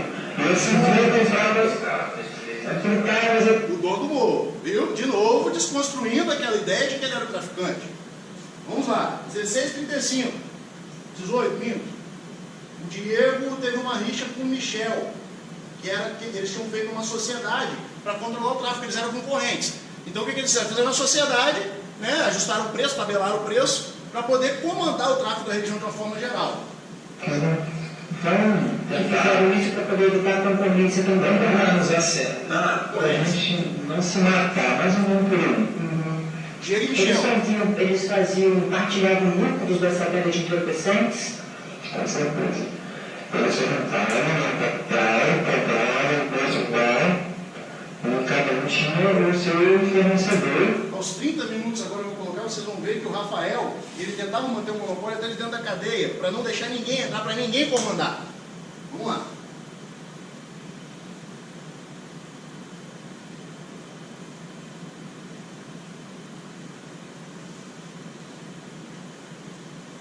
O advogado do Bruno, doutora Ana, você falou de uma certa subordinação, né?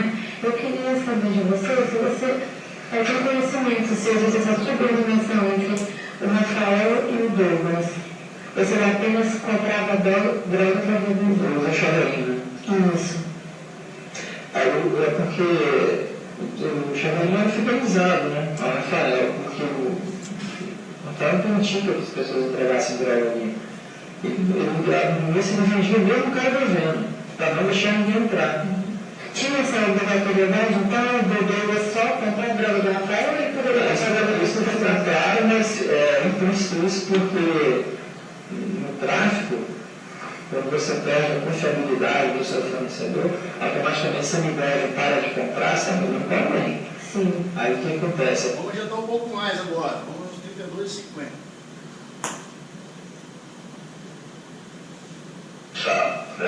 Aqui ele fala do organograma, como funciona. Eu quero que vocês vejam se o José vai entrar nesse organograma. Com as funções delimitadas. E agora você cita algumas pessoas, por exemplo, o José e o Diego, que não estão nesse processo aqui. Eu queria que você tentasse me dizer, eu sei que tem um organograma muito bem preparado aqui no inquérito, mas se você pudesse me lembrar como é que funcionava esse grau hierárquico assim. Com maior quantidade de pessoas, e se você quiser, eu posso ir numerando aqui, essas aqui, para, pelo menos dentro desse processo aqui, de entender quem tem, porque isso, se houver uma condenação nesse caso, para a gente delimitar a conduta, influencia até numa possível fixação de pena, entendeu? Essa operação toda, Se você conseguir lembrar. é porque as coisas não vão acontecendo, você vai formando dentro da...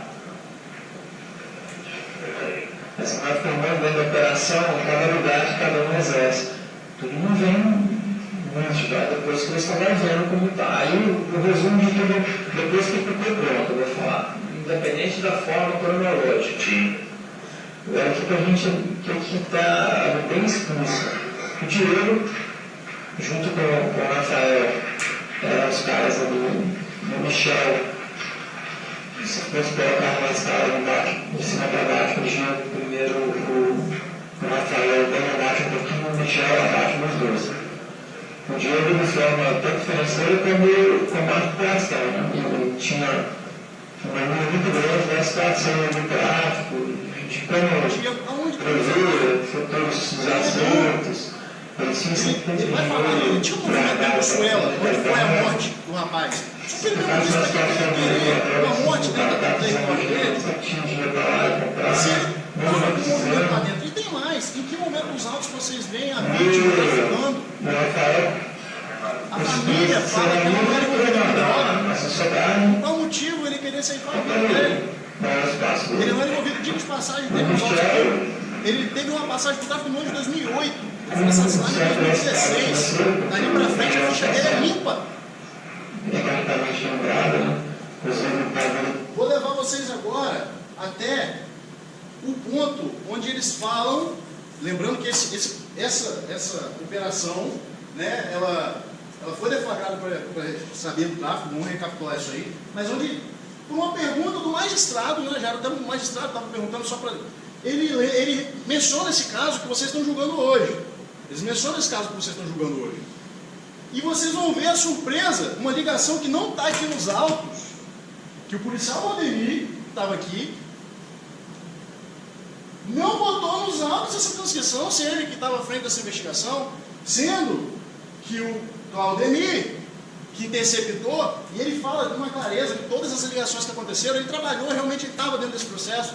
Ele afirma a surpresa do José ao ficar sabendo que o Juninho assassinou o Nito. Vamos até lá.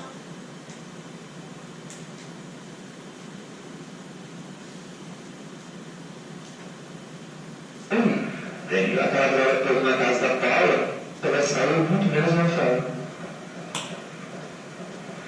Rafael na cadeira estava cometendo crime.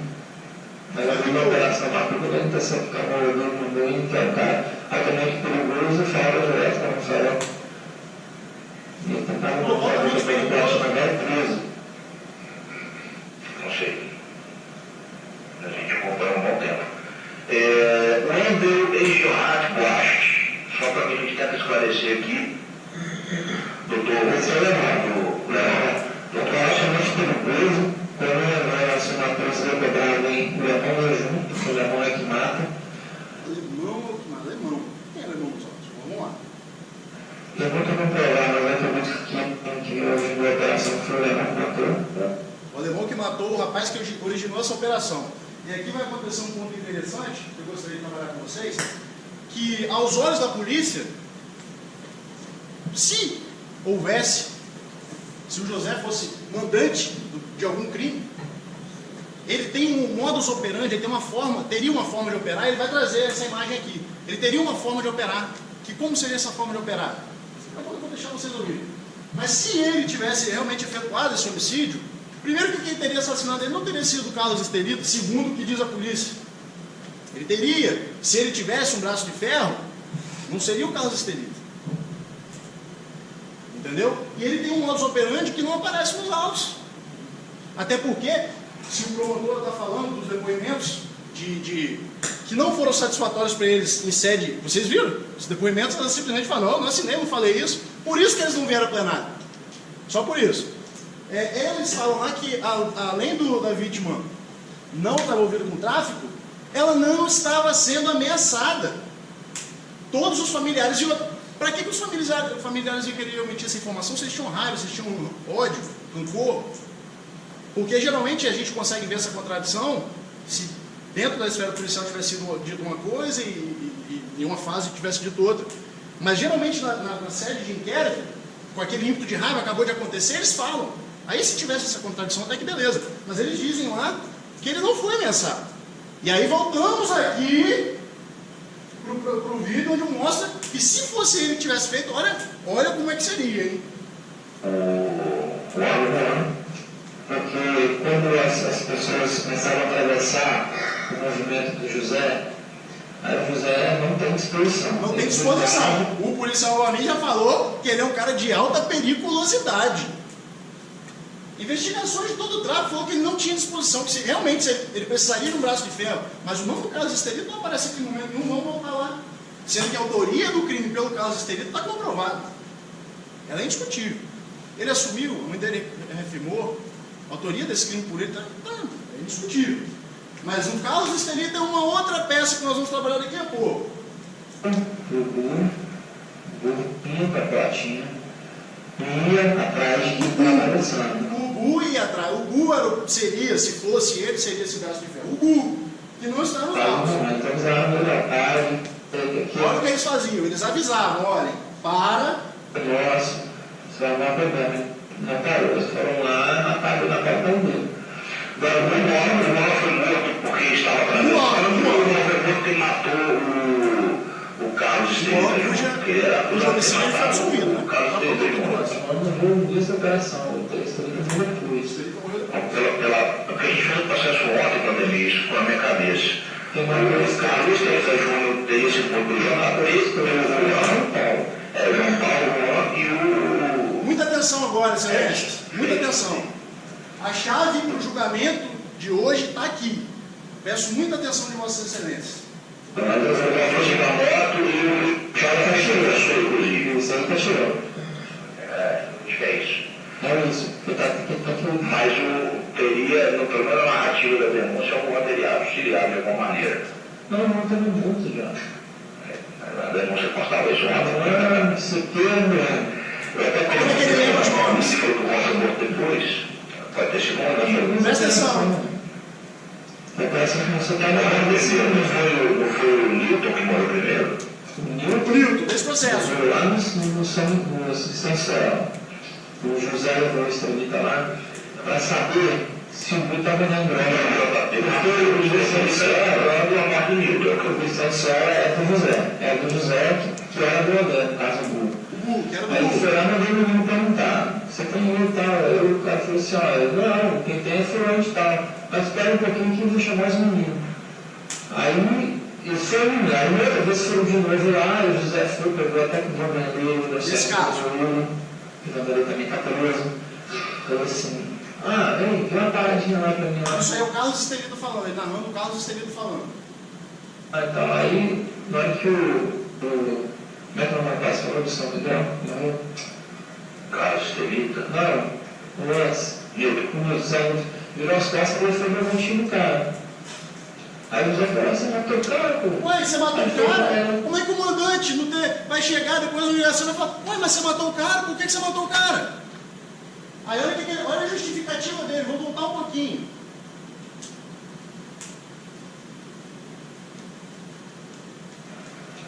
Aí o José falou: você matou o cara, pô? Aí ele falou que ia apanhar um negócio. Ele falou que ele ia apanhar um negócio. Subentende, já que vamos subentender, todo mundo está subentendendo, o policial só fez subentender, o promotor só fez subentender, já que é para subentender, ele falou que ia pegar o troço. Ele fez o quê? E o Carlos Estelita, ele era um rapaz que tinha disposição. Eles falam aqui o tempo todo que ele tinha vontade de ser gerente, tinha vontade de ser gerente, mas se vocês observarem, nas transcrições, ele tinha deixado de ser o braço direito de um dos chefes do tráfico por questão financeira. E tinha pouco tempo que ele estava ao lado do José. Então, além de não ter essa confiança, se fosse o caso, não ter essa confiança, o Estelita era um rapaz meio voado. Você não sabia ao certo o que ele queria. E como que eu comprovo isso para vocês? Nas transcrições, na página...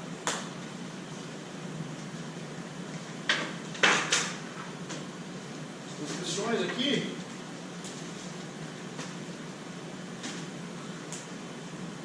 O JP, depois eu deixo para Vossa Excelência ler. Olha o que é uma conversa interceptada entre um rapaz chamado HNI e outro seria o JP, o João Pedro, que o próprio policial fala que foi o que matou o Carlos Estelita em represália pela morte do Nito. Né? Olha o que ele fala.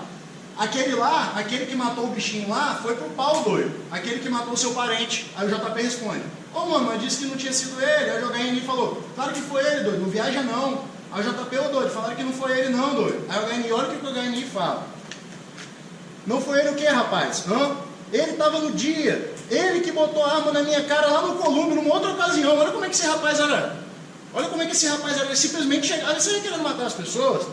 Ele botou a arma na minha cara lá no Colúmbia. Botou a arma na minha cara lá no Colúmbia, na minha, na do Vinícius, na do Felipe ainda. Que falou que ia atirar. Aí o cara que estava no carona falou assim. Aí o bichinho que estava pilotando: não atira não. Naquele dia ele ia matar eu, doido. Aquele dia ele ia matar eu, doido.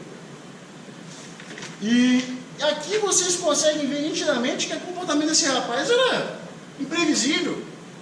Então por que não, se o ônus da prova da acusação, acolher a tese de defesa? Esses rapazes eram usuários. Na transcrição existe comprovação de que o lugar onde ele estava, que se chamava de chikungunya, eles são reféns, eles eram usuários. Era um ponte de uso de drogas. O chikungunya, o local onde eles estavam. Vou até deixar essa transcrição aqui com Vossa Excelência, se quiserem tirar mais dúvidas. Essa parte que eu li agora, ela está destacada. Então ele já estava doidão, usando, queria mais, né? Se o promotor de justiça quiser realmente mostrar a Vossas Excelências todo esse depoimento, que infelizmente eu não tenho tempo para isso, quem me dera pudesse, vocês iam ver que cada organização podia vender um tipo de droga. E nesse local onde eles estavam, eles não vendiam o famoso óleo crack, cujo entorpecente eles eram, né, totalmente dependentes. Então, eles realmente saíram de lá na intenção de adquirir uma droga para consumo próprio, até porque o morro que eles estavam, que fica o chikungunya, vocês ouviram ali, não é de responsabilidade dele. Vocês compreenderam? Então eles foram lá para tentar comprar droga. Quando chegaram na casa do Mateus, esse rapaz que é totalmente avariado, infelizmente ele não está aqui para falar, não voltava mais.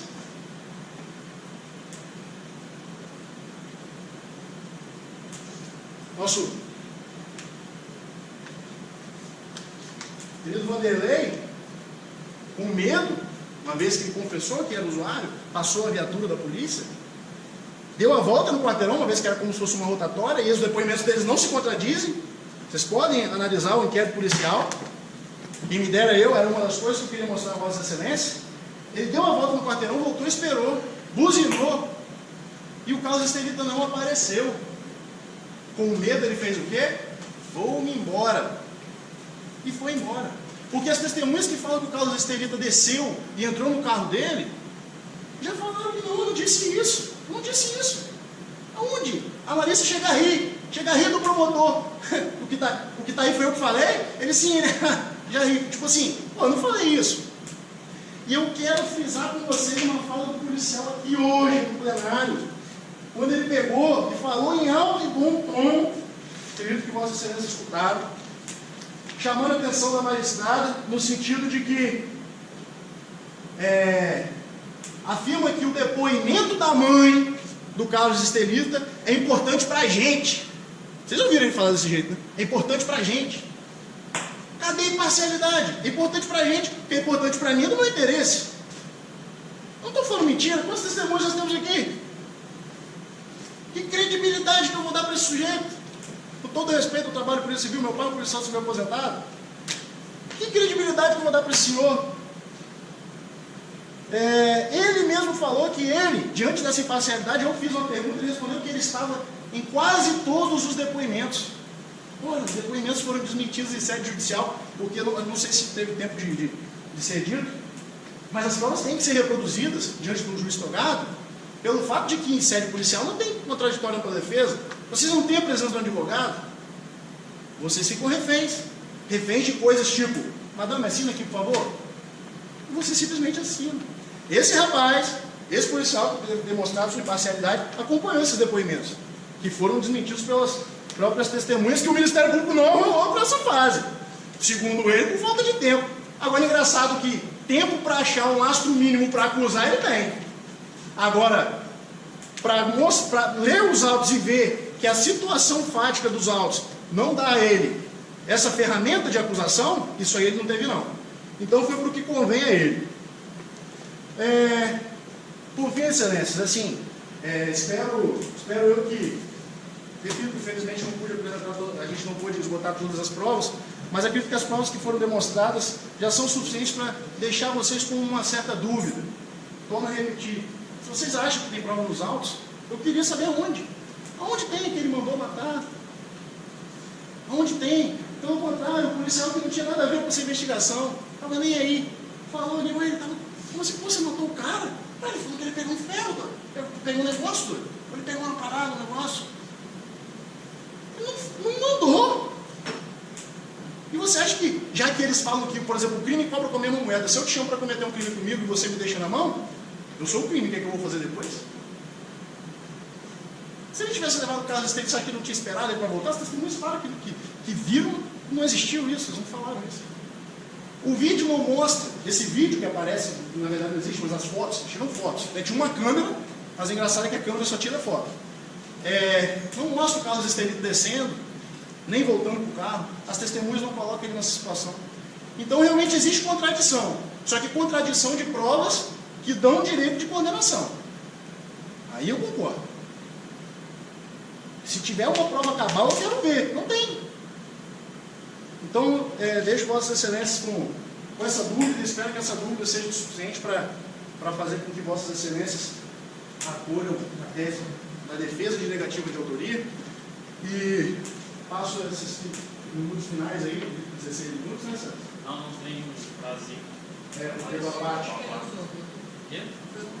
Mais de um minuto, né, Sérgio? O doutor Carlos explicar a Vossas Excelências a questão dos quesitos e fazer uma finalização. Desde já, muito obrigado. Peço desculpas por não ter me apresentado da forma correta.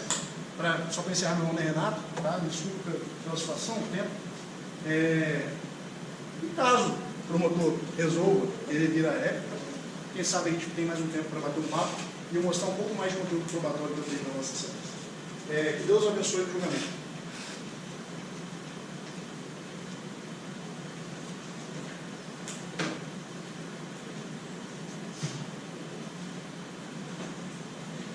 Eu creio que Vossas Excelências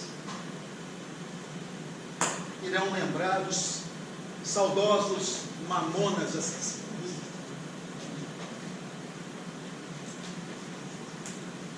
Tem uma música dele, que parte dela diz o seguinte: o meu nome é Dejair, fácil de confundir com João do Camelo.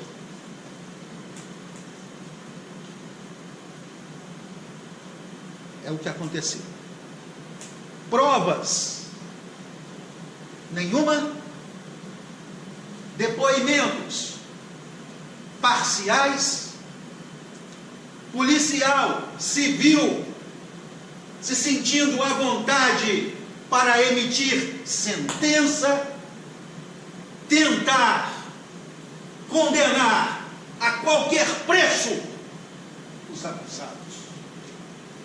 Mas é assim, Excelências, atrás de uma montanha tem outra montanha. Viram o depoimento do policial, que não foi interessante para o Ministério Público, aqui em vídeo. Presenciaram o promotor de justiça falar que não é interessante para ele provas. Este é o fiscal da lei, ou é uma parte do processo penal. Para mim hoje seria honra que o Ministério Público voltasse à réplica, para não pairar dúvidas para Vossas Excelências. Não pode pairar. E na dúvida, absolva.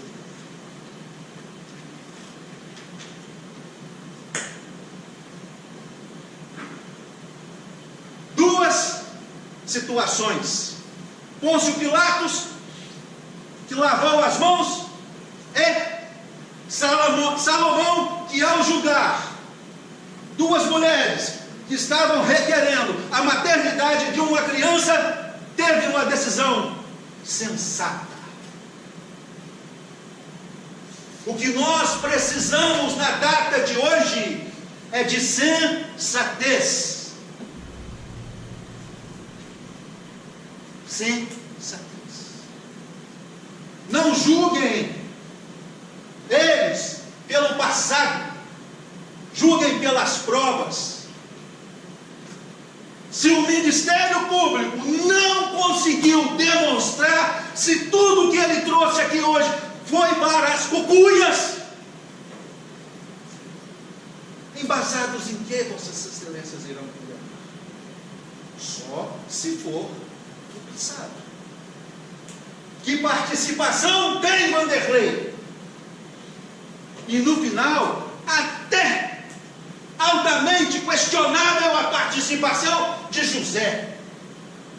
Lembrem que eu falei que às vezes escolhem, que direcionam antecedentes. Lembra do caso de Lafayette, conselheiro Lafayette, lá em Minas Gerais? É esta a justiça com J maiúsculo? É este o respeito que o titular da ação penal tem que ter com Vossas Excelências? Visão troncha, aleijada mental.